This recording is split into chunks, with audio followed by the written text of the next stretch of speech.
যেই গ্রন্থ দর্শন করে চৈতন্য মহাপ্রভু সন্ন্যাস নিয়ে নিয়েছিলেন, তার আগে একটি গ্রন্থ পড়েছিলেন যার নাম গীত গোবিন্দ। তারপরে মাতাল নেশাখোর মানুষটা যে কোনোদিন স্কুলে যায়নি, স্কুলে নিয়ে যাওয়ার নাম করে নিজের ভাইয়েরা মদের দোকানে ঢুকিয়ে দিল। তো সেই মানুষটি একটা গ্রন্থ লিখেছিল, নাম কৃষ্ণ করুণামৃত। সেই কৃষ্ণ করুণামৃত দর্শন করে চৈতন্য মহাপ্রভু ভাব বৈরাগ্য হয়ে গেল, আর ঘরে থাকতে পারলেন না।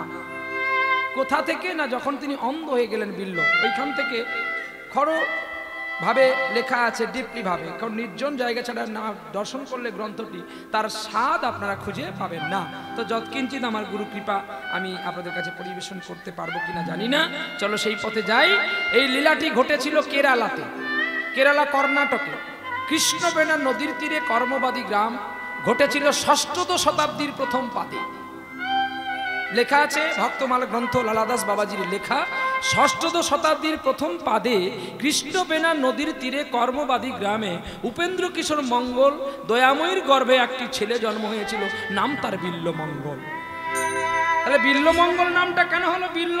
না, মা যখন গর্ভ যন্ত্রণায় ছটফট করে, তৎকালীন দিনে তো কুয়ো থেকে জল তোলা হতো, এখন টিউবওয়েল ছিল না, সেই পাত কুয়ো থেকে জল তুলতে গিয়ে ওই গর্ভ যন্ত্রণা শুরু হয়। আর গর্ভ যন্ত্রণা শুরু হয়েছিল পথের ধারে একটি বেল্ল গাছের গোড়া।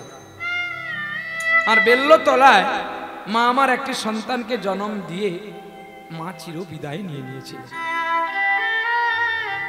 ছুটে গেলেন উপেন্দ্র জমিদার, দয়াময়ী এই দেখো দেখো তোমার ছেলে হয়েছে, কত সুন্দর ছেলে। আমি জানি তোমার কষ্ট হয়েছে, আমি জানি একজন মা তার সন্তানকে পৃথিবীতে আনতে গেলে তার যে কত যন্ত্রণা, সেটা কোনো মা পুরুষে বুঝতে পারে না, সেটাকে একমাত্র মাই বোঝে। নারী বললে ভুল হবে, মাকে নারী বলতে নেই, মাই হয়। মা বিষম শক্তিময়। একটা গ্রন্থ পাওয়া গেছে, যিনি লিখেছিলেন প্রণবানন্দ ব্রহ্মচারীজি। গ্রন্থটির নাম রস সিন্ধু মহিমা। মানে মা যে কত রসের সিন্ধু কেবলমাত্র মাই জানে। আজকে আপনাদের ঘরে স্ত্রীও জানে, যদি মা হয়ে থাকে, যে মাতৃ যন্ত্রণা কতটা। রামকৃষ্ণ মাকে বলেছিল না, আমি চাই না মাগো রাজা হতে, পাই যেন দুবেলা খেতে, আর আমার দরকার নেই। কি হবে? বেশি যত থাকবে বেশি চিন্তা তত হবে, কম যত থাকবে মা তোর চিন্তা ততই হবে। তার ব্যাখ্যা, একটা ভিখারি যদি প্রতিদিন ভিক্ষা করতে যায়, তার যদি ভিক্ষান্নে দিন চলে, দেখবেন সে যখন বর্ষাকালে বৃষ্টি হবে সে কিন্তু গোবিন্দের নাম বলবে। কেন? তার হাঁড়িতে আর চাল নেই।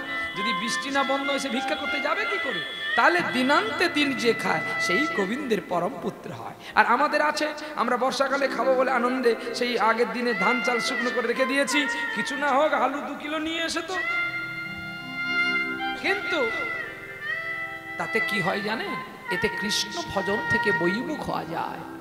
কৃষ্ণ বহির্মুখ করেছিলেন না একমাত্র ধ্রুব, প্রহ্লাদ, রাজা যুধিষ্ঠির। যুধিষ্ঠির প্রমাণ দিলেন মহাভারতে, কৃষ্ণ তোমার জন্য আমি যুদ্ধ করে শালা শ্বশুর সম্বন্ধীকে বলে কুরুক্ষেত্রের মাঠে আমি সত্যাবাদী যুধিষ্ঠির হয়ে আমি মিথ্যে কথা বললাম তোমার জন্য, আর তুমি যখন এই রাজপ্রাসাদে থাকবে না, তাহলে আমি কেন থাকবো? ত্যাগ করে নেবে। নিজের নাতি পরীক্ষিত মহারাজকে রাজমুকুটটা দিয়ে স্বর্গযাত্রা আরোহণ করে নিয়েছিলেন। তাহলে সেই মাতৃ হারা শিশুটি যখন ওয়া ওয়া করে কাঁদছে, তখন দয়াময়ীর কাছে গিয়ে বলছে, আরে তোরা বসে আছিস কেন? নাড়িটা ছেদন কর, একটু উলু দে, মুখে একটু মধু দে, আর একটু জল নিয়ে আয়। আমার দয়াময়ী কেন ঘুমিয়ে পড়েছে?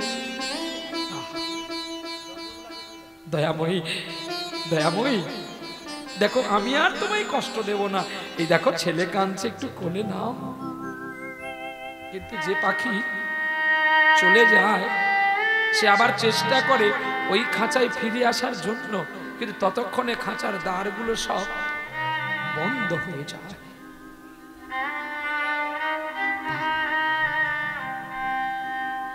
আর ফিরে পেল না। দয়াময়ী, দয়াময়ী তুমি কেন সারা দিচ্ছ না, কথা বলছো না? তুমি তো আমাকে বলেছিলে যে তুমি আমি একই সঙ্গে যাব। তবে কেন কেন আজকে আমি কি অপরাধ করলাম তুমি আমাকে ছেড়ে একা নিঃস্বার্থভাবে চলে গেলে? আমি নাই তোমার কাছে অপরাধ করেছি, কিন্তু তুমি রেখে গেলে একটি স্মৃতি, যাকে নিয়ে আমি কেমন করে মানুষ করব।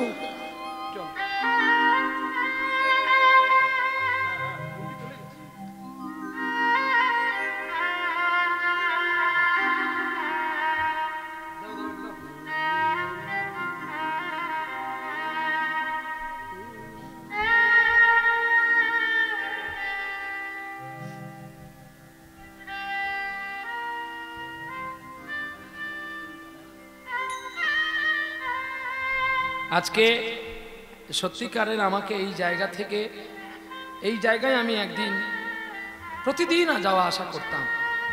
আজকে এইখানকার মানুষের, প্রতিটি মানুষের অবদান আছে বলে আমি আজকে এই জায়গায় আসতে পেরেছি। কেউ আমাকে বকেনি, কেউ আমাকে বলেনি, এমনটা নয়।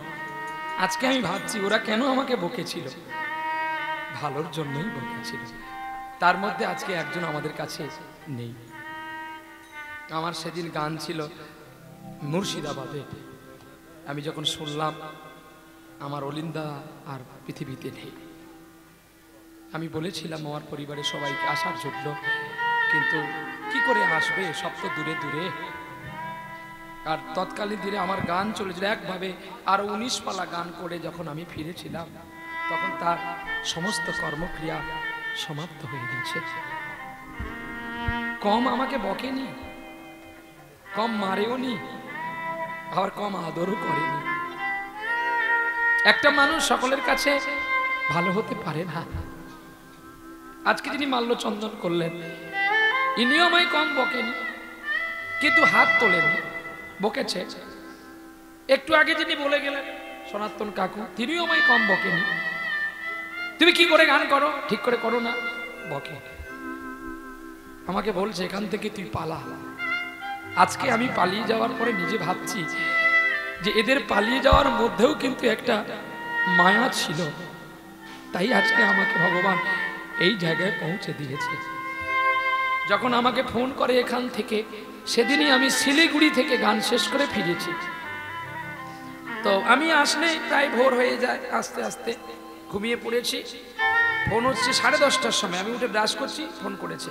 আমি তাহলে আসো, তোমরা সন্ধ্যাকালে আসো, আমি এবার তো সারাদিন ব্যস্ত থাকবো, সন্ধ্যাকালে এসো, তোমাদের সঙ্গে কথা বলো। তো গেছে আমার মা ঠাকুরানী, বলছে তোমরা অনুষ্ঠান করো, আমরা যতটা পারবো তোমার কাছে দাঁড়াবো। বললো, তারা অনুষ্ঠান করলো। আমি কথা দিলাম পূর্ণভাবে আপনাদের কাছে থাকবো, যদি আমি বেঁচে থাকি সামনের বছর। আপনাদের আর এই কষ্টটা আমি হতে, ঈশ্বর আমাকে বহু দিয়েছে গো, যেটা আমি নিজে ভাবতে পারি না। আমি ঈশ্বরকে বলি, তুমি এত কেন আমাকে একা দিলে, আমাকে এত দিলে কেন, যার তোমার কাছ থেকে আমি ভক্তি থেকে চ্যুত হয়ে যাই? তা নয়। আপনারা দেখবেন আমার ইউটিউবে আমার দুটো ইউটিউব চ্যানেল আছে, যেটা আজকে চলছে, আপনাদের লাইভ প্রসারণ চলছে। আর আরেকটা চ্যানেল আছে যার বাড়ি হাওড়া জেলাতে।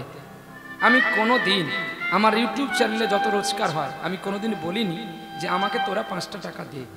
শুধু বলি, যদি কোনো অন্ধ ঘোড়া দেখতে পাস, তাদেরকে একটা রুটি বা বিস্কিট প্যাকেট কিনে দিবি, আমি মরে গেলেও আমার আত্মা শান্তি হবে। কি হবে, যত নিয়ে যাব সেই নাই আর নাই, তার কিছু রেখে যাও যদি কিছু পেতে চাও। তাহলে মাতৃহারা শিশুর যে কত যন্ত্রণা, সে কেবলমাত্র যার হারায় সেই বুঝে। আহা, মাতৃহারা বালক যেমন খোঁজে গো তার মাকে, কেউ তো তখন স্নেহের দুহাত বাড়িয়ে দেয় না তাকে। মাতৃহারা বালক খোঁজে না তার মাকে, কেউ তো তখন স্নেহের দুহাত বাড়িয়ে দেয় না তাকে।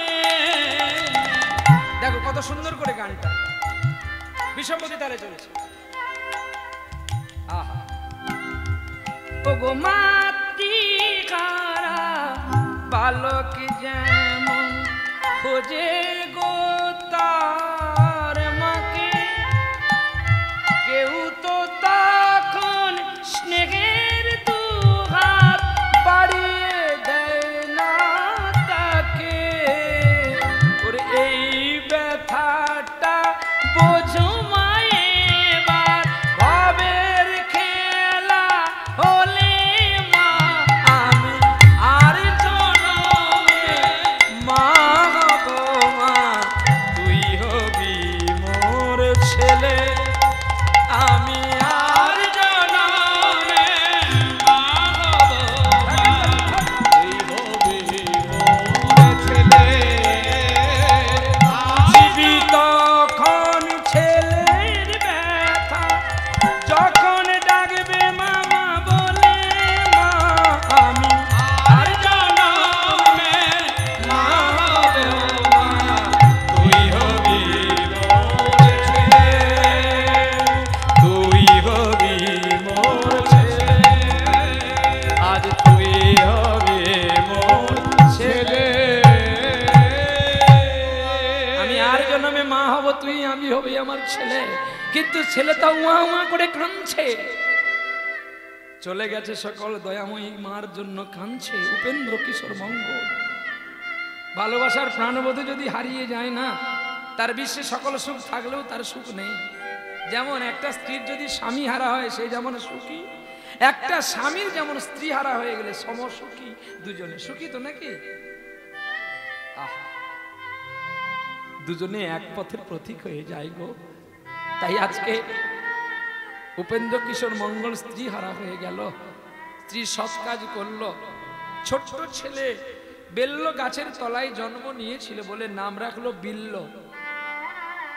কোনো অভাব নেই, শুধু একটি অভাব, ভগবান মানুষকে সব দেয়, দেখবেন একটা জায়গায় তার ছাদা রেখে দেয়, সেটা হলো কোনো একটা দিক। আর সেই দিকের জন্যই মানুষ অনুশোচনা অনুপ্রেরণা করে ভাবে। তাই বিল্লর বাবাকে সব দিল, ধন ঐশ্বর্য মাধুর্য সব দিল, কিন্তু একটা জায়গায় তার ভক্তিটা কেড়ে নিল, তার স্ত্রী হারা করে দিল। আর স্ত্রী হারা যেই হয়ে গেছে, কিন্তু ছোট্ট ছেলের জন্য বিল্লর বাবা আর সংসার করলো না। ছোট্ট ছেলেকে মানুষ করতে লাগলো। যখন 5 বছর বয়স হয়ে গেল, উপেন্দ্র কিশোর মঙ্গলের একটা ভাই ছিল, নাম তার দেবেন্দ্র মঙ্গল।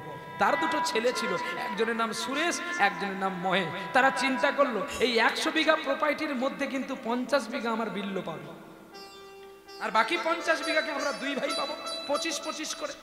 তার চেয়ে এক কাজ করি, জেঠাইমার খাবারের সঙ্গে বিষ মেখালাম, ওই বিষ খেয়েও মরলো না, আর জেঠাইমা চলে গেল, শুধু রেখে গেল একটা আবর্জনাকে। কিন্তু যদি একে এই মুহূর্তে মেরে দিই, আমরা অপরাধী হয়ে যাব। তাই বলছি একটা কাজ করি, আইনা ভাই সুরেশ মহেশ 2 ভাই চিন্তা করছে, ওকে স্কুলে ভর্তি করি। ছোট ভাই বলছে, দাদা মানুষের জ্ঞান বুদ্ধি যখন হয়ে যাবে, সে কি আর বিষয় সম্পত্তি দেবে? ওকে মূর্খ করতে হবে। বলে তুই বেশি বেশি কথা বলিস, আমি যেটা বলছি সেটা শোন। ছুটে গেলেন জেঠামশাইয়ের কাছে, জেঠামশাই জেঠামশাই একটা কথা বলবো। বলো বলো সুরেশ, বলো মহেশ, তুমি যে এমন করে ভাইকে নিয়ে শুধু দোলনায় দুলছো, হবে? চলো না, কি করবে? আমরা ভাইকে নিয়ে স্কুলে যাব। এই বলে ভাইকে নিয়ে কৃষ্ণগুলো গান গাইছে গো। গগনে কৃষ্ণ মেঘ দোলে, যেন কিশোরী কিশোরী দোলে, বৃন্দাবনে চির সৌদামিনী রাধিকা, চির সৌদামিনী রাধিকা। গগনে কৃষ্ণ মেঘ দোলে, কিশোর কিশোর দোলে, বৃন্দাবনে দোলে সৌদামিনী রাধিকা, দোলে সৌদামিনী রাধিকা। দোলে আজি সায়নে, দোলে আজি সায়নে, গগনে কৃষ্ণ মেঘ দোলে,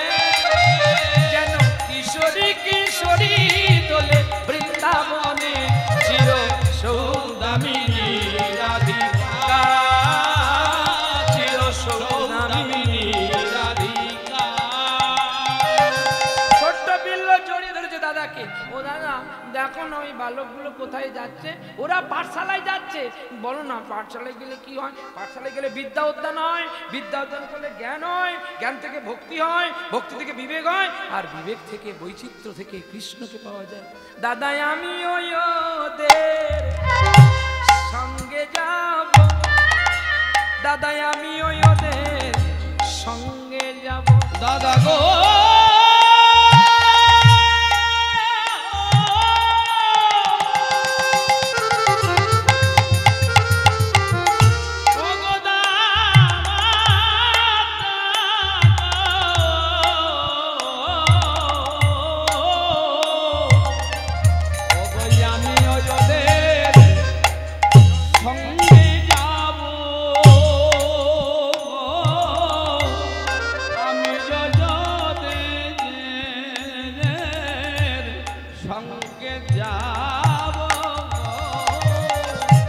পড়াশোনা করে বড় হব, দাদা আমিও ওদের সঙ্গে যাব।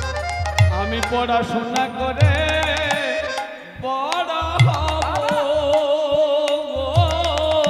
দাদা আমি ওদের সঙ্গে যাব।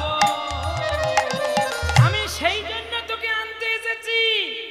জ্যাঠামশাই তুমি অনুমতি দাও, আমি ভাইকে নিয়ে স্কুলে যাই গো, আমি ভাইকে নিয়ে স্কুলে যাই গো। আমি ভাইকে নয়ে স্কুলে যাই গো, আমি ভাইকে নিয়ে স্কুলে যাই গো। ওকে মানুষের মতো মানুষ করিব, আমার জমিদার বংশে নাম নেব। আমি ওদের মানুষের মতো মানুষ করিব, ওদের জমিদারের মান বাড়াইব। তখনই উপেন্দ্র কিশোর মঙ্গল ছোট ভাইপোর হাতে ধরে বলছে, সুরেশ ওকে নিয়ে যা, ওকে কষ্ট দিবি না রে। নানা যদি কষ্ট দিবি না রে, ও যে মায়ের স্নেহ কোনো দিন পেল না রে। আরে ওরে কষ্ট দিও না রে। তোরা যা চাইবি আমি তোদের তাই দেব রে। আরে ওরে কষ্ট দিও না রে। বিশ্বে একটা মানুষের কোনো দরকার নেই, যদি মায়ের স্নেহে বড় হয়ে রে।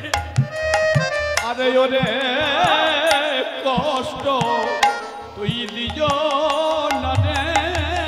পৃথিবীতে কোনো কিছু প্রয়োজন হয় না, কোনো সন্তান যদি মায়ের স্নেহে বড় হয়। আবার কোনো সন্তান যদি মায়ের স্নেহ না পায়, সে হয় ডন হয়, না হলে একটা সাধু হয়। এ দুটোর যেটা কোনো একটা হয়। তাই আজকে আমি তোকে বলছি, তোরা যা চাইবি আমি তাই দেবো। আমার বিল্লকে কষ্ট দিস না। না না না, কষ্ট দেব না। এই বলে বিল্লকে কাঁধে করেছে। জ্যাঠামশাই তুমি চোখের বাড়ি মুছে ফেলো। এই দেখো ভাই, বাবাকে একটা গান শুনিয়ে দিত, চল আমরা স্কুলে যাই। এই বলে সুরেশ মহেশ ভাইকে কাঁধে নিয়ে স্কুলে চলছে, আর গোবিন্দের গুণগান গাইতে গাইতে চলছে গো। কাঁধে বসে বসে বলছে, কিরে ভাই এটা গান গা না, বাবার কাছে তো কত গান শিখেছি। গাইছি, গাইব? আরে গা, তুই গাইবি বলি তো। দাদা স্কুল কতদিন? আরে স্কুল দেরি আছে, আমরা নাচতে নাচতে গান গাইতে গাইতে যাব। বেশ দাদা, আমাকে নিচে নামিয়ে দাও, আমি হেঁটে হেঁটে যাব, তোর পায়ে ধুলো লেগে যাবে। দাদা ভগবান কৃষ্ণও তো গোচারণে যেত, তার পায়ে তো ধুলি লাগতো। আহা, সুরেশ মহেশ এত জ্ঞান থাকতো তবুও কেন অজ্ঞানের কাজ করতে চললো গো? চলো দেখি। গাইতে শুরু করলেন, সুরে বাণী মালা দিয়ে কেন আমারে ছুঁইয়া ছিলে, আমারে ছুঁইয়া ছিলে।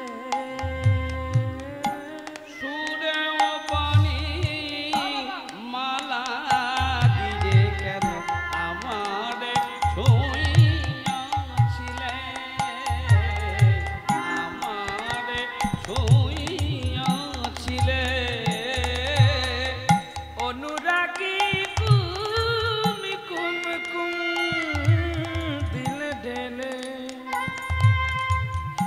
অনুরাগে খুব খুব খুব দিলে ঢেলে প্রেম কেন নাই দিলে আমার ছুঁইয়া ছিলে সুরে বাণী মালা দিয়ে কেন আমারে ছুঁইয়া ছিলে আমারে ছুঁইয়া ছিলে বাঁশি বাজাইয়া লুকালে তুমি কোথায়? আজ যে ফুল ফুটালে সে ফুল শুকায়ে যায়। বাঁশি বাজাইয়া লুকালে তুমি কোথায়?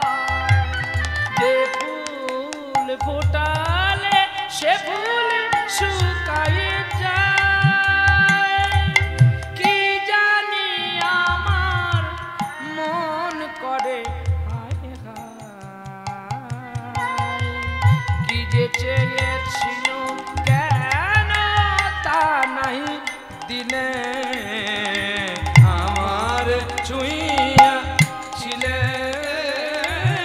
সুরে পানি মালা দিয়ে কেন আমারে ছুঁইয়া ছিলে আমারে ছুঁইয়া ছিলে আমারে ছুঁইয়া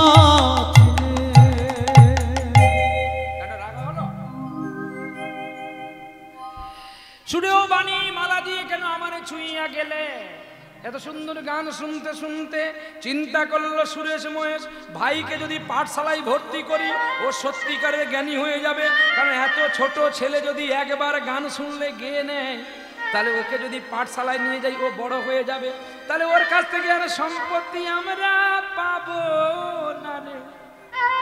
ওগো আমরা সম্পত্তি পাবো না গো, ওকে স্কুলে নিয়ে যাওয়া যাবে না গো, ওরে ওর সম্পত্তি পাওয়া যাবে না গো, ওকে নিয়ে যাওয়া হবে না, ওকে পাঠশালায় নিয়ে যাওয়া হবে না। আমরা কি করব জানো? আমরা ওকে নিয়ে যাই যেখানে সুরাপান করে, ওইখানে নিয়ে যাচ্ছে, ওই দিকে দিয়ে যাচ্ছে, একজন মানুষ খাচ্ছে আর একজন মানুষকে দিচ্ছে। বিল্লের নজর পড়ে গেল সেই দিকে, মানুষের লক্ষ্য আগে খারাপ দিকে যায়, আর সাধু মানুষের লক্ষ্য দেখো ভালো দিকে যায়। ভালো দিকে যা। দেখো না ওরা কি খাচ্ছে, ওরা ওরা অমৃত খাচ্ছে। অমৃত খেলে কি হয় দাদা? অমৃত খেলে অমর হয় দাদা। আমিও খাবো, আমিও খাবো দাদা রে, আমিও খাবো। চুপ চুপ, তোর এখন বয়স হয়নি। ও মা, বিনতার পুত্র তো গরুরও তো অমৃত খেয়েছিল, আমি কেন পাবো না? তুমি যদি আমাকে না দাও আমি বাবাকে গিয়ে বলবো, বাবা দাদাই আমায় মেরেছে গো, দাদাই আমায় মেরেছে গো। এই কখন মারলাম জানো? তুমি জানো না? প্রতিদিন কানাই গোচারণে যেত, আর কানাইকে বলাই দাদা সিঙ্গার ঘা মেরেছে রে, তাই সিদাম কইছে মোরে। সিঙ্গার ঘা মেরেছে রে, তাই সিদাম কইছে মোরে। আর আমি জ্ঞানে না পাঠাবো বনে নিশ্চয় কহিনু তোরে, কত দেব আরাধিয়ে কামনা করিয়ে বাছারে পেয়েছি কোলে। তাই অভাগীরে গোকুল নগরে লোকে ভাগ্যবতী বলে, আর দেব না গো, দেব না গো, দেব না গো, দেব না গো, আমার গোপালে দেব না গো, আমার গোপালে দেব না গো, আমার গোপালে দেব না গো, আমার গোপালে দেব না গো, ওই গোষ্ঠ গোচারণে যেতে আমার গোপালে দেব না গো, গোষ্ঠ গোচারণে যেতে আমার গোপালে দেব না গো। ঠিক তেমনি যশোদা যেমন তার কৃষ্ণকে পাঠাবে না বলেছিল, যে আমি যদি বাবার কাছে মিথ্যে কথা বলি তোমাদের সঙ্গে আর যেতে দেবে না, তোমাকে ধরে মারবে। ভাই বিল্ল, তোকে একটা কথা বলবো, বলো দাদা। তোকে আমি অমৃত খাওয়াবো, কিন্তু তুই যে মিথ্যে কথাটা বললি যে দাদা বাবা আমাকে, বেশ করেছি বলেছি, আরো বার বলবো, আরে না না, এমনি তো বলিস না, আমি তোকে অমৃত দেবো। দাদা আমার কত ভালো, জড়িয়ে ধরেছে।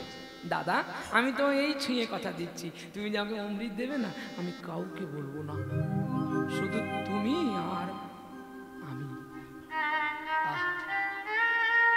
তবে আমার মাথায় হাত দিয়ে বল যে তুই আমি ছাড়া আর যেন কেউ না জানে।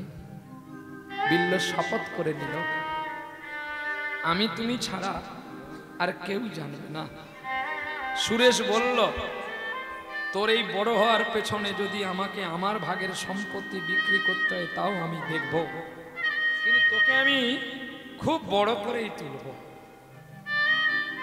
যতক্ষণ না তোর অমৃতের স্বাদ মেটে ততদিন তুই শুধু খেতেই থাকবি। বিল্লকে সুরেশ আর মহেশ দুটি ভাই নিজেরা মদ্যপান করাতো এবং বাড়ি নিয়ে আসতো। জ্যাঠামশাই জানতে পারত না। যখন সুরার দোকানে নিয়ে যেত, মদের দোকানদার সুরার দোকানদার বলতো, এই ছোট্ট ছেলেটাকে তোমরা কেন খাওয়াচ্ছ গো? তোমরা না জমিদার বংশের ছেলে? চুপ করো, দোকানদার দোকানদারের মতো থাকবে। যদি তুমি আমাদের সম্পর্কে কোনো সমালোচনা করেছো শুনেছি, তাহলে তোমার মৃত্যুদণ্ড এবং তোমার দোকান বাড়ি কিছু রাখবে না। এখন তৎকালীন যে শাসন ছিল জমিদারের শাসন, আচ্ছা জমিদারের শাসন ছিল, তাই সেই শাসনের ভয়ে দোকানদাররা কিছু বলেনি। বলে, শোনো দোকানদার, তুমি একে যত খুশি দিয়ে যাবে অমৃত, কোনোদিন একে মানা করবে না। বিনিময়ে আমরা আই থেকে তোমাদের জায়গার জন্য 5 বিঘে জায়গা আমি লিখে দিয়ে গেলাম, ও যা চায় ওকে দেবে। মানুষ বিষয় সম্পত্তির জন্য কত ছোট হতে পারে দেখো।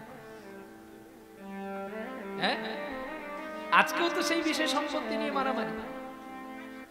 বিষয় তো বিষ, কি হবে? যে আসল বিষয় সম্পত্তি তার জন্য কেউ ভাবে না। কি ভাবে? যে সম্পত্তির জন্য আজকে আমরা পৃথিবীর আলো দেখলাম, যে মায়ের দুগ্ধ খেয়ে আমরা বড় হলাম, সেই সম্পত্তির জন্য চিন্তা আমরা কেউ করি। শুধু কে পেল আর কে পেল না, এটাই নিয়ে তো বিবাহ। পৃথিবীতে যদি বড় হতে চাও, কোনোদিন বাবা মার দোষ ধরতে যেও না। তারা যা করে তারা ভালোর জন্যই করে, কোনোদিন মন্দ করে না। আর যদি তারা মন্দ করে, তাহলে তোমাকে কেন দুধ দিয়ে বড় করেছে? কি তারা যদি মন্দ চিন্তা করতো, তাহলে ছোটবেলায় তো তোমাকে মেরে দিত। অতএব বাবা মার দোষগুলো কখনো ধরো না, যতটা পারো নিজে না খেয়ে তাদের সেবা করে যাও। কেউ আপনার কাছে না থাকলেও একদিন ভগবান আপনার কাছে থাকবে। সত্য মেব জয়তে, সৎ পথে থাকলে হয় কষ্ট হবে ঠিক, কিন্তু আপনার মৃত্যু হবে না। নিতাই গৌরে হরি বল, হরি বল। অশ্বত্থামা, তুমি সত্যের আদর্শের পুত্র হয়ে তুমি মিথ্যার আচরণ করে মিথ্যা অভিনয়, আর তাই তোমার আমি মনি ছিনিয়ে নিলাম আর তোমাকে অভিসম্পাত করলাম। মৃত্যুর জন্য কাঁদবে তুমি, মৃত্যু তোমার কাছে আসবে না। তাই সত্যের প্রতীক হও, অশ্বত্থামার মতো অভিনয়ের সৎপুত্র হইও না। পুত্রের দুটি নাম, একটা পুত্র একটা মূত্র। পিতার পুত্র নালী থেকে, মায়ের মূত্র নালী থেকে পুত্র কন্যার জন্ম হয়। তাহলে যেখানে থেকে মা বাবা ডাস্টবিনে ফেলে দেয়, সেই ডাস্টবিন থেকে যখন তোমাকে তুলে নিয়ে এসে বড় করতে পারে, তাহলে তার সমালোচনা করা তোমাদের উচিত নয়। নিতাই গৌরে হরি বল, হরি বল। আমি আমার মা বাবাকে বলি, তোমাদের যা খুশি তোমরা করো, কিন্তু তোমার এই শক্তি ভক্তি আমাকে দাও, আমি মৃত্যুকাল যেন তোমাদের সেবা করে যেতে পারি। প্রয়োজন নেই, কি হবে? আমি যুদ্ধ তখনই করতাম সম্পত্তির জন্য যদি আমি অমর হতাম, কারণ আমিও তো একদিন এই বিশ্ব ছেড়ে হারিয়ে যাব। কি দরকার? যার নেই সে পাক। আমার তো গোবিন্দ দিয়েছে, আমার প্রয়োজন নেই। শুধু যেন মৃত্যুকাল পর্যন্ত তোমাকে মা বলে ডাকতে পারি, আর জন্মদাত্রী পিতাকে যেন পিতা বলে ডাকতে পারি। যতই অর্থ আসবে থাকবে না, কিন্তু মায়ের স্নেহ, পিতার ভালোবাসার আদর্শটা কোনোদিন ভুলবে না। আপনারা সকলে জানেন আমার বাবা একদিন যে আসরে দাঁড়াতো, বড় বড় কীর্তনিয়ারা পালিয়ে যেত ভয়ে, আজকে তার ব্রেন স্ট্রোক হয়ে তিনি নীরব নিথর একটা আমের মতো বসে আছে। কখনো আমাকে চিনতে পারে, কখনো আবার চিনতে পারে না। যখন আমার স্বর শুনতে পায় নীরবে শুধু কাঁদতে থাকে। বাবা গান করতে যেত সাইকেলে, আজকে তার খোকা গাড়িতে করে চলে যায়। সেই বেদনা দুঃখগুলো মনের অনুচিত ভাসে। আমি তো বলেছি বাবা আমি তোমার সব ফিরিয়ে দেব, তোমার কলকাতার যত সম্পত্তি আমি তোমাকে সব ফিরিয়ে দেব, এক একটা করে ফিরিয়ে দিচ্ছি বাবাকে, নাও তুমি ছোটবেলায় যে সুখ পাওনি আমি তোমাকে সব সুখ ফিরিয়ে দিয়ে যাচ্ছি, তুমি ভোগ করো। কিন্তু দেখো মায়ের স্নেহের কাছে কি আর এই সামান্য গাড়ি টিকে? আমি যতই অর্থ দিই না কেন আমার বাবাকে, মায়ের দুধের দামটা দিতে পারবো? আমি পারবো আমার মায়ের সেই ঋণটা, আমার বাবার সেই ঋণটা? যখন আমি গোপাল সিংপুরে স্কুলে পড়তে আসতাম, বাবা যখন রাস্তাটা পার করে দিত, ওই ঋণটা শোধ দিতে পারবো? পৃথিবীতে বিচার করো তার, কার? নিজে। কখনো তার বিচার করতে যেও না, কারণ তারা তোমাকে মানুষ করার জন্য যে ক্ষয়ক্ষতিগুলো করেছে, সামান্য কিছু টাকা দিয়ে তাদের ক্ষয়ক্ষতির বিনিময় মেটানো যায়। পাগল হয়ে গেল বিপ্ল, মদের নেশায় পাগল হয়ে গেল। একটুকু মদ না পেলে যেন জ্বলে উঠতে পারে। প্রাপ্ত যৌবন বয়স হয়ে গেল, 18 বছরের যুবক হয়ে গেল বিপ্ল। একা একা চলে যায়, তাকে আর নিয়ে যেতে হয় না। সুরেশ মহেশ আস্তে আস্তে করে ছাপ দিয়ে দিয়ে সকল সম্পত্তি নিয়ে নিয়েছে। পথে চলে, মদের নেশায় চলতে থাকে। মদের দুটো শব্দ, দুটি অক্ষরে দুটি শব্দ, মদ ও মদ। মদ মানে সুরা, আর মদয় হসন্ত মদ, মদ মানে মহান ব্যক্তি। চলছে পথে, দুপুর বেলায় কদম তলায় বাঁশি বাজাইকে। শোন না, রাস্তায় বৃক্ষ দাঁড়িয়ে আছে, বৃক্ষকে লাথি মারছে, সেজন্য রাস্তায় কেউ দাঁড়িয়ে আছে। মদের নেশায় পাগল হয়ে গেছে। কিন্তু এই গানটা খুব সুন্দর গান। মদের নেশায় গাইতে থাক, দুপুর বেলায় কদম তলায়। এটাকে ভালো করে গাইলে কি হবে? দুপুর বেলায় কদম তলায় বাঁশি বাজাই কে, দুপুর বেলায় কদম তলায় বাঁশি বাজাই কে, বাঁশি বাজাই কে গো সখী,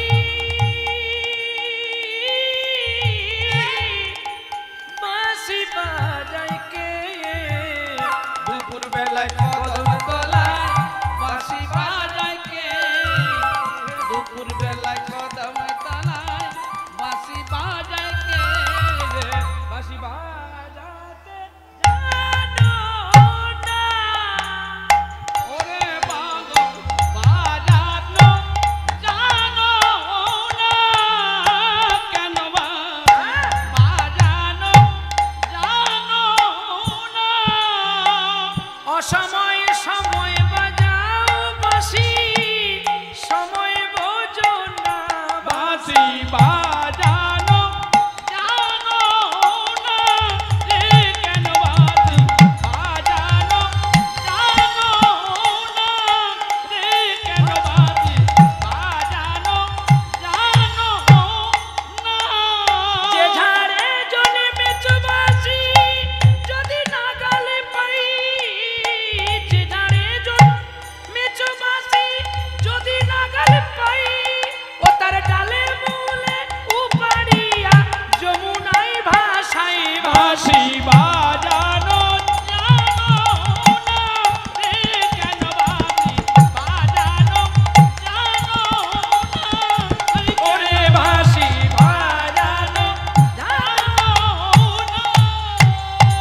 হাতে নিয়ে চলছে মাতাল বিল্ল, মাতাল হয়ে গেছে। পিতা উপেন্দ্র কিশোর মঙ্গল জানতে পারলেন যে আমার ছেলে মাতাল হয়ে গেছে।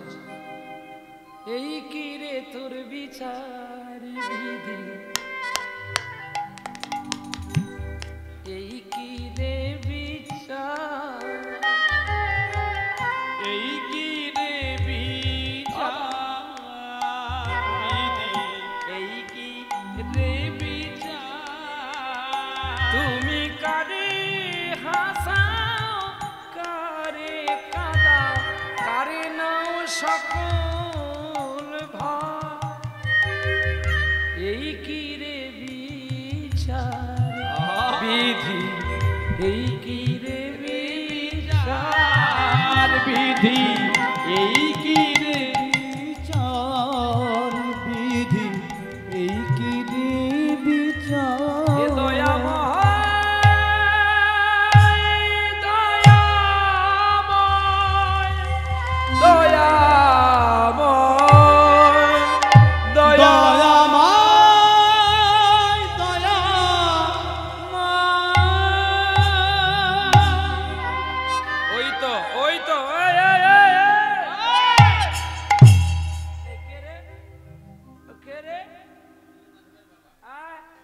দেখা যাচ্ছে না তো। মাতালে মাতাল চেনে, পণ্ডিতে পণ্ডিত, সাধুরে সাধু চেনে, সঙ্গীতে সঙ্গীত। মাতালে মাতাল জুটে গেছে।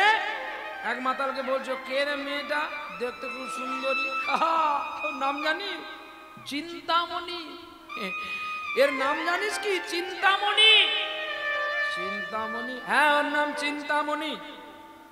ওর কাছে যে যায় সে তার মনের চিন্তা দূর করে। আমি যদি যাই, আমার তো মা নেই, আমার চিন্তা দূর করবে করে করবে। যা। আহা, এত সুন্দর কন্যা কলসিতে জল আনতে এসেছে, আর জল এনে নিয়ে গিয়ে পরের দিন তিনি বাড়িতে গিয়ে রান্না বান্না করে, পতিতা দুশ্চরিতা হলেও কি হবে, তিনি ভগবানকে ভালোবাসতেন। আর প্রসাদ পেতে বসেছে গোবিন্দকে নিবেদন করে। তৎকালীন সমবেত শুধু পরম পূজ্যস্পাদ আকাঙ্ক্ষিত কৃষ্ণ অনুরাগী গৌর ভগবত ভক্তবৃন্দের রাতুল চরণে কোটি কোটি দণ্ডবত প্রণতি। আজকে যারা কমিটি বৃন্দ আয়োজন করেছে, আপনারা সকলে প্রসাদ পেয়ে যাবেন, কেউ প্রসাদকে অবহেলিত করে যাবেন না।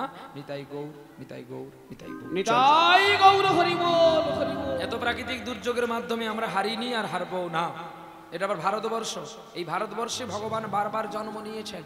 তবে প্রত্যেকের কর্তব্য এই অনুষ্ঠান যাতে আরো বৃহৎ হয়, আমাদের কর্তব্য সবাইকে হাত বাড়াতে হবে যাতে আরো বড় হয়। এটা কোনো মাতলামির অনুষ্ঠান নয়, এটা আমাদের ধর্মের অনুষ্ঠান। চৈতন্য মহাপ্রভু আপনার যে বাঁধটার উপরে বসেছেন, আমি বাবার মুখে শুনেছিলাম এখানে নাকি জাহাজ লাগতো।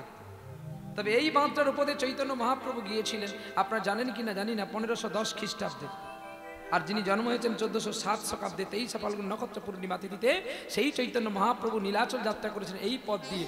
এখনো তো খোল ভাঙা ডাঙ্গাটা আছে, পাথরঘাটা বাজার, যেখানে বুঝতে পারবেন যে ভীম, অর্জুন, নকুল, সহদেব, যুধিষ্ঠির এবং পাঞ্চালীকে নিয়ে এসে স্বর্গযাত্রা আরোহণ করেছিল বলে সেই ঘাটটির নাম পাণ্ডুঘাট। থেকে পাণ্ডুঘাট না বলে সকলে বলে পাথরঘাটা। এই জায়গাটা আপনারা বসেছেন, তৎকালীন দিনে এটা তো পাকা রাস্তা ছিল না, এটাই মাটির রাস্তা ছিল। এই পথ দিয়ে স্বরূপ দামোদর রায়, রামানন্দ, হরিদাস ঠাকুর এই পথ দিয়ে হেঁটে হেঁটে গেছেন চৈতন্য মহাপ্রভুদের সঙ্গে। আপনারা কত ভাগ্যবান আপনারা নিজেরাই জানেন না, অথচ সেই মাটিতে আপনারা কতটা মর্যাদা দেবেন সেটা আপনাদের ব্যক্তিগত ব্যাপার। আমি তো জোর করে কাউকে আর পাঠাতে পারবো না, কারণ কার্বাইড দিলে কলা পেকে যায় বটে, নরম কলার স্বাদ হয় না, কালার হয়। তাই আমি বলে যাব, আপনারা হ্যাঁ বলবেন, পরে আপনারা আর করবেন না, তার চেয়ে আমার বলার দরকার নেই। যতটা পারবেন করবেন। নিতাই গো, এই মাটির বড় গুণ আছে গো। এই মাটি থেকে অনেক বড় বড় শিল্পী হয়ে গেছে। তবে এখানে এসে কেউ ওস্তাদি করতে পারে না, এখান থেকে সকলে ওস্তাদ হয়ে যায়। এই মাটির গুণ আছে, আপনারা জানেন না। এই শৌলাভেড়ির মাটিতে কত দধি দাম আপনারা জানেন না, অথচ আপনাদের নাম বিভিন্ন দেশের মানুষ প্রজ্বলন করে। আরে যে দেশে দই উৎপাদন হয় সে দেশের গলা কি আর বুঝতে পারে? যারা খায় সে বুঝতে পারে। রসগোল্লাকে যদি আপনারা বলেন, এই তোর স্বাদ কেমন রে, রসগোল্লা বলতে পারবে আমার স্বাদ কেমন। রসগোল্লাকে যে আহার করে, যে সেবা করে, সে বলতে পারবে রসগোল্লার স্বাদটা কেমন। নিতাই গৌর হরি বল। পরদিন সকাল বেলায় মাতাল বিল্ল মায়ের গহনা নিয়ে চুপি চুপি ফুল বনে কে বাঁশি বাজায় গো চুপি চুপি ফুল বনে কে বাঁশি বাজায় গো চুপি চুপি ফুল বনে কে বাঁশি বাজায় চুপি চুপি ফুল বনে কে বাঁশি বাজায় গো সুরের মায়াতে আমারে কাঁদায় সুরের মায়াতে কে আরে ভুলায় সুরের মায়াতে রাধারে কাঁদায় চুপি চুপি ফুল বনে কে বাঁশি বাজায় যায় গো চুপি চুপি ফুল বনে চুপি চুপি ফুল বনে চুপি চুপি ফুল বনে কে বাঁশি বাজায় চিন্তা চিন্তা কে প্রভাত কালে কে ডাকে আমায় প্রভাত কালে মীরাবাইয়ের মতো যারা পতিতা দুশ্চরিতা আগেকার বাইজি যারা তারা দেখবে সঙ্গীত নিয়ে ভেসে থাকতেন হ্যাঁ ভোরের বেলায় গান ধরেছে বিনা যন্ত্রে অরুণ কান্তি কে গো যোগী অরুণ কান্তি কে গো যোগী ভিখারি দরজা খুলে দিয়ে দেখতে পেলে এক ব্রাহ্মণ একই কে তুমি আহা নীরবে সে দাঁড়াইলে হেসে প্রখর তেজ তব নিহারিতে না অরুণ কান্তি কে গো যোগী ভিখারি অরুণ কান্তি কে গো যোগী ভিখারি রাসবিলাসিনী আমি আহেরিনী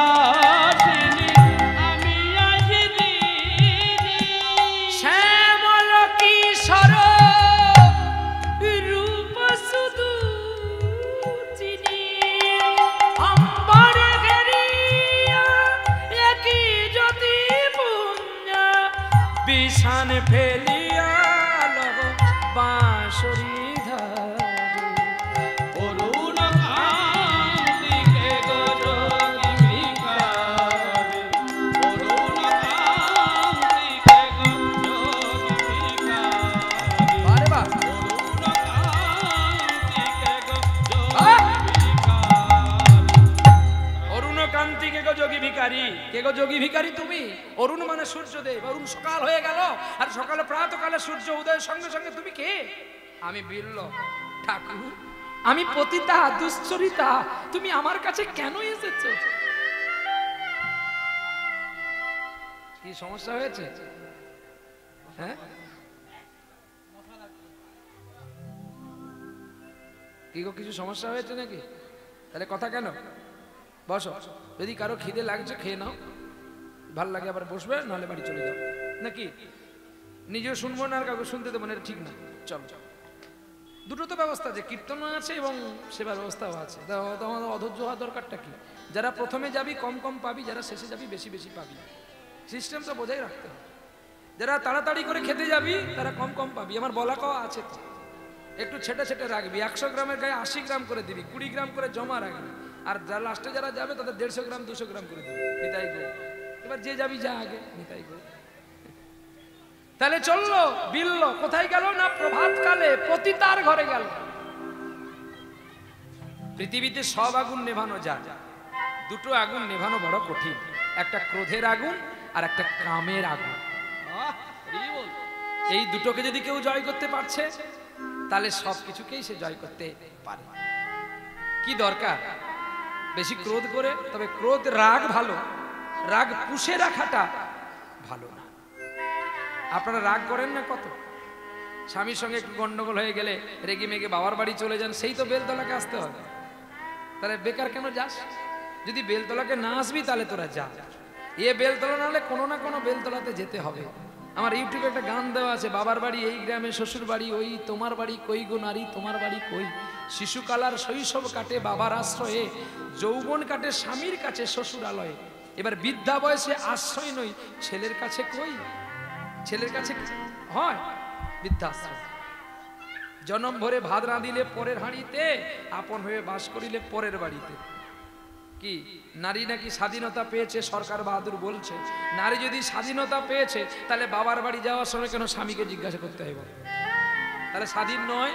ও মুখের কথা অনেক লোকে বলে, কিন্তু স্বাধীন নয়। আমরাও পরাধীনতায় বাস করে আছি, সেটা আমাদের সামাজিকতার ব্যবস্থা নিয়ে চলতে হয়। তাই গো চল। তাহলে বিল্ল যখন পৌঁছে গেল চিন্তামণির বাড়িতে, আচ্ছা যে দেহের ব্যবসা করে সে কোনোদিন খরিদ্দার ঘোরাবে? বল, সকালবেলায় সে বলবে কি তুমি এসো, কিন্তু চিন্তামণি কি বললো শোনো, ওগো ঠাকুর তুমি ব্রাহ্মণ ছেলে আর আমি কোথায় পতিতা দুশ্চরিতা, তুমি আমার কাছে আসলে তোমার বদনাম হয়ে যায়। তুমি জানো পতিতালয়ের কাছ দিয়ে যদি কোনো শুদ্ধ মানুষ চলে যায় তাকে সাধারণ মানুষগুলো দেখে বলে যে এই মানুষটা কেন আসলো রে, তাহলে এও বুঝি গিয়েছিল। তাই তোমাকে আমি হাত জোড়ে করে বলছি তুমি আমার কাছ থেকে চলে যাও, আর এখানে এসো না। ঠিক আছে, আর নয় আসবো না। এই বলে মাথার সোনার পুটলিটা রেখে বলছে এটা আমার মা পাঠিয়েছে তোমার জন্য, নাও। আর ছুটে গিয়ে চিন্তামণি দুটি চরণ জড়িয়ে ধরলো বিল্ল। আর জড়িয়ে কি বলছে জানো? বধুকে কি আর বলিব আমি, কি আর বলিব আমি,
তোমার পায়ে কত আছে গো সুধা, তোমার পায়ে কত আছে গো সুধা। আরে আমি দুশ্চরিতা, ছি, আর এই শব্দটা বলো না গো চিন্তা। তুমি জানো না গঙ্গার জলে কত ময়লা ভেসে যায়? গঙ্গার এই যে কি কথা কয়, কার পায়ে ধরলো? কে কার পায়ে ধরলো? কি বললো? পায়ে ধরে কি বললো? তোমার চরণে আছে কি? সুধা। সুধা মানে অমৃত। তাহলে মেয়ের পায়ে সুধা আছে? আমরা তো জানি না সুধা আছে বলে। তাহলে আমাদের স্বামী কেন আমাদের প্রণাম করেন? সুধা যদি আছে বিল্ল তো করলো, সে স্ত্রীকে করেনি, কিন্তু কাকে করলো? নটি বেশ্যা, পতিতা, মানে যার কোনো পবিত্রতা নাই। আছে গো সুধা। তোমার চরণে যদি কেউ আশ্রয় নয় তার মিটে যাবে সকল ক্ষুধা। আরে চরণে কত আছে সুধা। আর ধরো না ঠাকুর আর অপরাধী করো না গো। চরণে কত আছে সুধা। ওরে মিটে যাবে মোদের সকল ক্ষুধা। তোমার চরণে কত আছে সুধা। দাঁড়া দাঁড়া, তুমি বলছো আমি তোমার পায়ে ধরেছি বলে। ওরে তারাই ধরে তারাই ধরে। ওরে তারাই ভবে তারাই হবে যারা। আমি তো তোমাকে ধরেছি যদি অপরাধী করে থাকি ঠাকুর। ওগো চিন্তামণি, আমি তোমার পায়ে ধরেছি বলে তুমি আমাকে বলছো আমি দুশ্চরিতা। যে তারা ধরেছিল ওগো বীরভূম জেলায়, বীরভূম জেলায় তারাই ধরে তারাই ধরে। এই যে বীরভূম জেলায়, বীরভূম জেলায় তারাই ধরে তারাই ধরে। বীরভূম জেলায় ব্রাহ্মণের পুত্র একটা ছোট্ট কন্যা, নাম তার নাম হচ্ছে রজকিনী রামী। রজকিনী রামীর পায়ে ধরেনি চিন্তামণি ঠাকুর এর মতো চণ্ডীদাস ঠাকুর ধরেনি।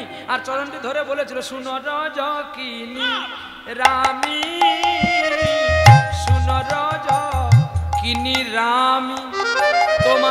তোমার ও দুটি চরণ শীতল জানিয়া শরণ নিয়েছি আমি। তোমার দুটি চরণ শীতল জানিয়া শরণ লয়েছি আমি গো, শরণ লয়েছি আমি। তাহলে সে কি ভুল করেছিল? আরো একজন ধরেছে, কে গো? জয়দেব ঠাকুর পদ্মার ধরে।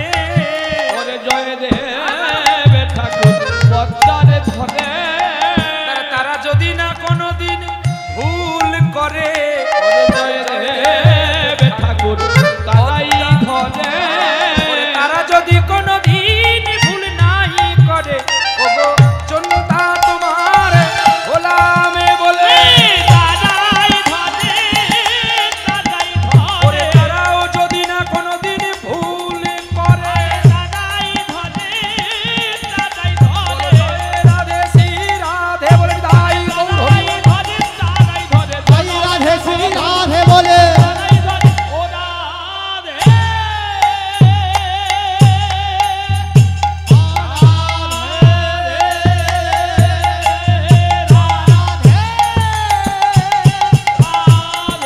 তাই গৌর হরি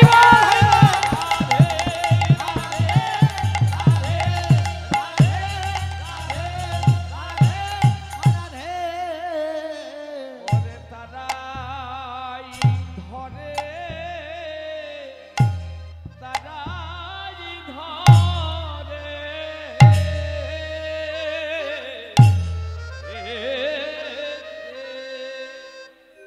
বিল্ল ব্যাখ্যা দিল যে আমি যদি তোমার পায়ে ধরে আমি অপরাধ করি, তাহলে চিন্তামণির মতো যদি তোমার পায়ে ধরলে আমার অপরাধ হয়ে যায়, চণ্ডীদাস ঠাকুর যে রজকিনী রামীর পায়ে ধরেছিল তাতে তার অপরাধ হয়নি।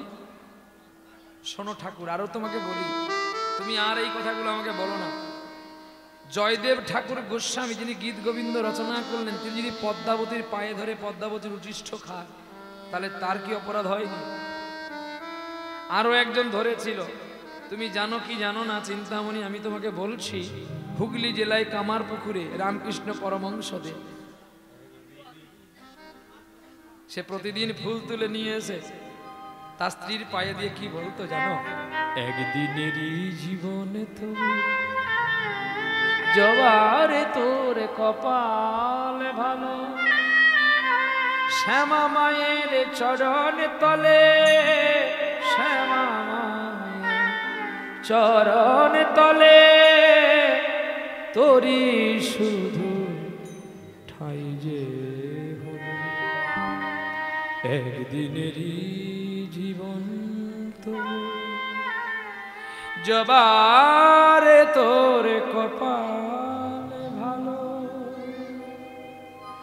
মাগো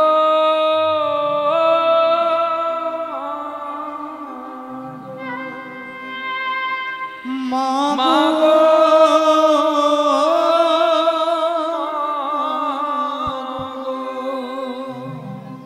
রাম কৃষ্ণ বামা খেপা এ রাম প্রসাদার স্বরূপানন্দ এরাও ছিল মায়ের ছেলে হয়নি কাডর কপাল মন্দ জানি না কোন বিধাতা এমন বিধান দিয়েছিল শ্যামা মায়ের চরণ তলে তোরি শুধু ঠাই যে হলো একদিনেরই জীবন তো জবার তো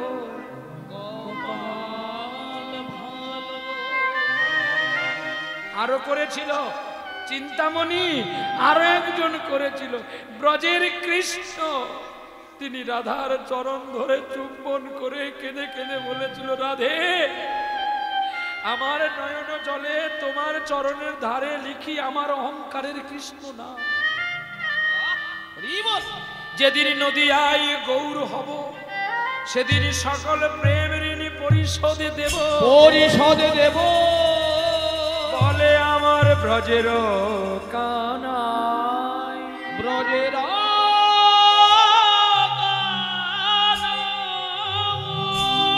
চিন্তামণি তোমার চরণ ছাড়া আমাকে করো না।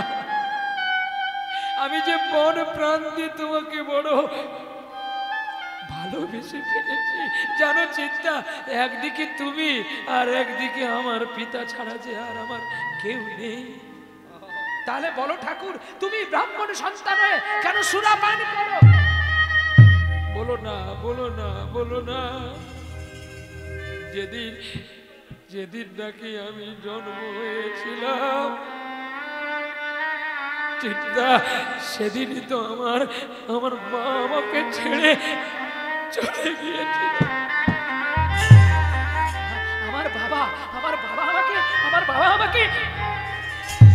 আমাকে মানুষ করেছিল, কিন্তু আমার দুইজন দাদা আমাকে মানুষ করার জন্য আমাকে স্কুলে নিয়ে যাওয়ার জন্য এই অমৃত বলে এই সুরাত দিল। আমি জানি চিন্তা তুমি আমাকে বলবে এই সুরাটা ছেড়ে দেওয়ার জন্য। চিন্তা আমি চেষ্টা করি ছেড়ে দেওয়ার জন্য, কিন্তু সকাল হলে কে যেন আমায় বলে তুই যাবি না। জানো চিন্তা, জানো যখন এমনই হয় আমার জীবনটা মনে হয় ব্যর্থ আবর্জনা, ভাবি গঙ্গায় ঝাঁপ দি আর রেলের লাইনে মাথা রাখি, সে যেন হঠাৎ বলে আয় ফিরে আয়। আমি তো আছি ভুললিটাকে মা গো, সে কি তুমি মা, সে কি তুমি? যখন ভালোবাসা বহু পথে ধরে চলে যায় দূর থেকে দূরে,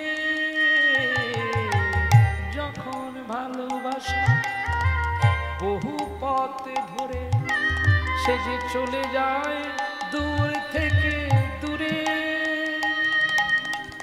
বন্ধু দরজাতে যত কিছু করা সে যেন হঠাৎ বলে আয় ফিরে আয়। আমি তো আছি ভুলিটাকে মা গো, সে কি তুমি মা, সে কি তুমি? চিন্তা এবার বলো তুমি আমায় ফিরিয়ে দেবে?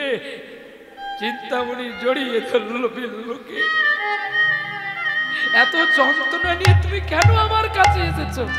জানো, ময়লা জমলে তো মায়ের কাছে যেতে হয়।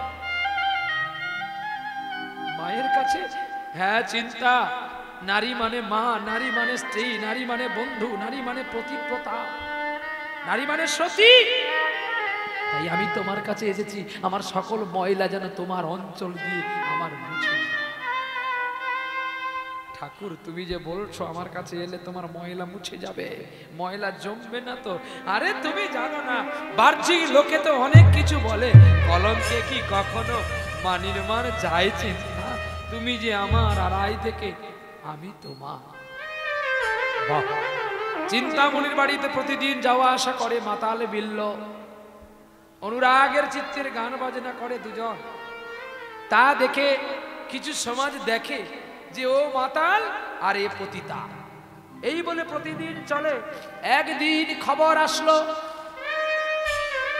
যে চিন্তামণির ঘরে বিল্ল আছে এবং বিল্লের বাবা মারা গেছে। চিন্তামণি তখন বিল্লকে বলছে, চিন্তা, একটা কথা বলবো। বিল্ল, বলো। বলো চিন্তামণি, তুমি আমায় কি বলছো? শোনো চিন্তা, তুমি যা বলবে আমাকে স্পষ্ট করে বলবে। তোমার ঘোরানো কথাগুলো না আমার ধরতে বড় কষ্ট হয়, আমি বুঝতে পারি না। ঠিক আছে ঠাকুর, আমি তোমাকে বলছি, শোনো। আজ তোমার বাবা চলে গেছে, জন্মের আগেই তোমার মা চলে গিয়েছিল। কিন্তু তুমি জানো, এই অশৌচান্ত অবস্থাতে তুমি আমার কাছে এসো না। চিন্তামণি, শেষ পর্যন্ত তুমি আমাকে